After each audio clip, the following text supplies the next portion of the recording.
So today we're going to be looking at section 8.4 on special triangles. We'll spend 2 days on this section because it's so important. The concepts aren't terribly difficult, but we're going to get lots and lots of practice.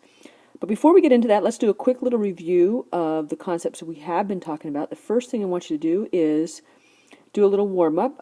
What type of triangle has sides 4, 8, and 15? And then given that A is 6, B is 8, solve for H, X, Y, and Z. So what you want to do right now is pause the video and work these problems out on your PowerPoint. And I'll pause my recording, or you should pause my recording, do the work, and then I will reveal the answers and see if you got it right. So go ahead, pause. Okay, hopefully you're back and you've worked these out and you check to see if you get them right now. So the first question is, what type of triangle has sides 4, 8, and 15?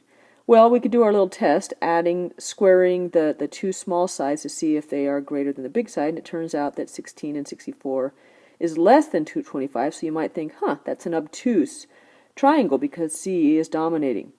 But if you look closely at the 4 and the 8, you realize that 4 and 8 don't even add up to give you 15. And one of the triangle inequalities we talked about is how the two small sides have to add up to give you a bigger number than the third side. So if I were going to draw this triangle, it might look something like this. If you had a length of 15 for your long side, a small side of 4, you realize that that 8 is never going to reach to complete the triangle. In fact, if you flattened it out and squished it, it's still, the maximum length is going to be 12, and you could never complete an entire triangle. So that was a little bit of a trick question. Okay, next one, A, B. This is actually a pretty difficult problem, and if you found the numbers didn't work out very well, then you actually might have done it right. So, first of all, let's plug in what we know. We know A is 6 and B is 8, and from the Pythagorean theorem, we can see that that's a Pythagorean triple, which makes C 10.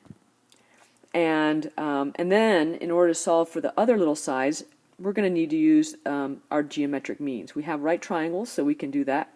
So I label X, and then on Y, I'm going to call that 10 minus X, since I know that C, the entire length, is 10.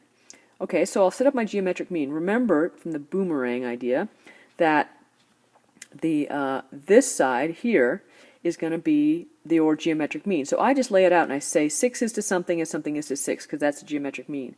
And it turns out that 6 is to X as 10 is to 6. So then you multiply that out, and you should find that X is 36 over 10, which does not work out nicely at all. I reduce that to get 18/5. So that's my value for X. Now to get Y, that's going to be 10 minus X. In order to get 10 minus X, I got to convert 10 into a fraction, so I'm going to call it 50/5. And then I'm going to subtract 18/5 from that, because that's my value for X. And when I do that, I should get 32/5. Also not a nice value at all, but that's what it is. Okay, then finally to get H, we're going to use another geometric mean. This is the blip version. Remember, H is to X as Y is to H. So I set up my geometric mean, and H is to 18/5 as 32/5 is to H. Now I just have to do some cross multiplying and yucky fraction, reducing radicals, etc. So I get H is the square root of 576 over 5. 576 is a perfect square, but we can't have a radical in the denominator, so we have to eliminate that by multiplying top and bottom by radical 5. So very messy answers, but this is kind of more real world. It's nice when they work out in beautiful whole numbers. This one didn't. Okay, let's move on to new stuff. So, special right triangles. We're going to be talking about two types of special right triangles. They are right triangles that are isosceles, namely a 45, 45, 90, and then right triangles that are 30, 60, 90 triangles. So we'll start with the isosceles triangle here. So, given that the two angles are 45, we know this is isosceles, so those two legs have to be the same length. And then we could find the length of the hypotenuse just by doing a little Pythagorean triangle. X squared plus x squared is c squared.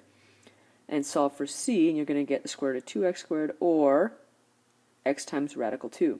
So that's a simple little Pythagorean theorem. We can figure out the length of the hypotenuse. So take a look at this. The hypotenuse is just the square root of 2 times the length of the leg. Keep in mind that square root of 2 is about 1.4. right? So if you're going to multiply the leg by around 1.4, you're going to get a longer side, and that makes sense. And that's going to be helpful to think about when we have to solve problems and which one is which. Which do you multiply by radical 2? Do you multiply the leg or do you multiply the hypotenuse? So this is a relationship that will help you. Okay, so here's the theorem. Theorem 8.6. If you have a 45-90 triangle, then the hypotenuse is the square root of 2 times the length of a leg, and the two legs are the same.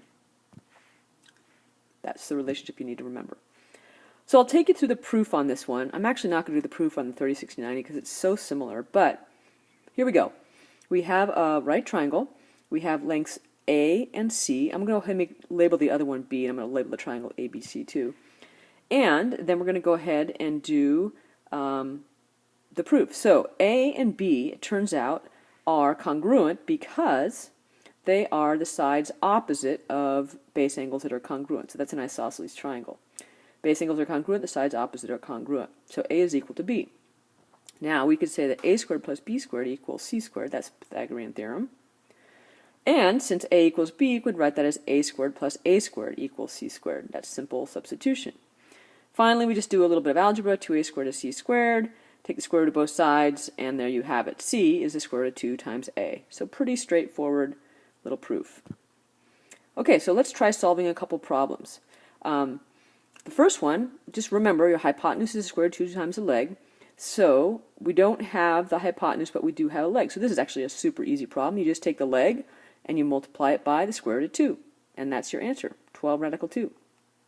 The next one is a little trickier because the leg is x, and we don't know the leg, but we do know the hypotenuse is 8. So we still have to remember that it's going to be the hypotenuse is square root of 2 times the leg. Now we have to solve for the leg. So to get x by itself, you divide both sides by the square root of 2, but you can't have a radical in the denominator, so you have to rationalize it. You multiply top and bottom by radical 2.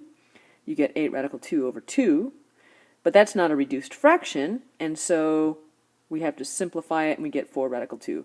So doing these kind of problems requires a little bit of algebraic manipulation to get the radicals in their final form, and you just have to be careful setting up the relations to know that it's the hypotenuse is the square root of 2 times the leg.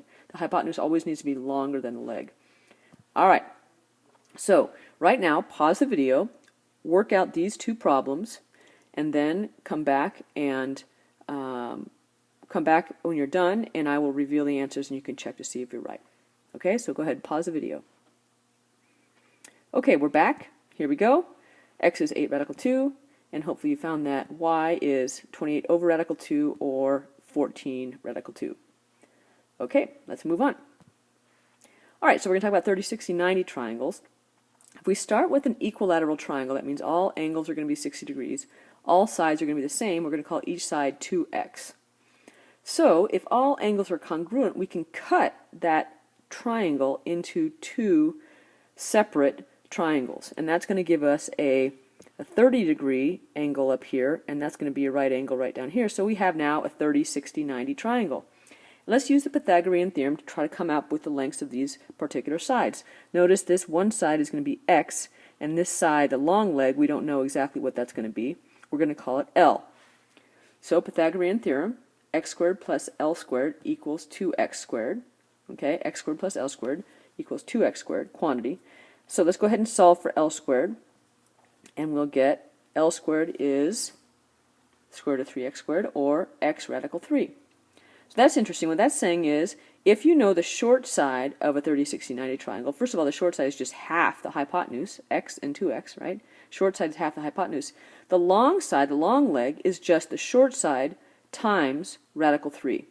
So that's the relationship that we need to know for these 30, 60, 90 triangles. Okay, so you have long leg is radical 3 times the short leg, and the hypotenuse is just twice the short leg. Now, on your PowerPoint, there's room for a proof. I'm not going to take you through the proof. Basically, I just walked you through it by breaking that triangle in half, doing Pythagorean theorem, and finding the relationships between the short side, long side, and hypotenuse. So that's all the proof is. Okay, let's go ahead and solve some problems. So we're going to solve for x.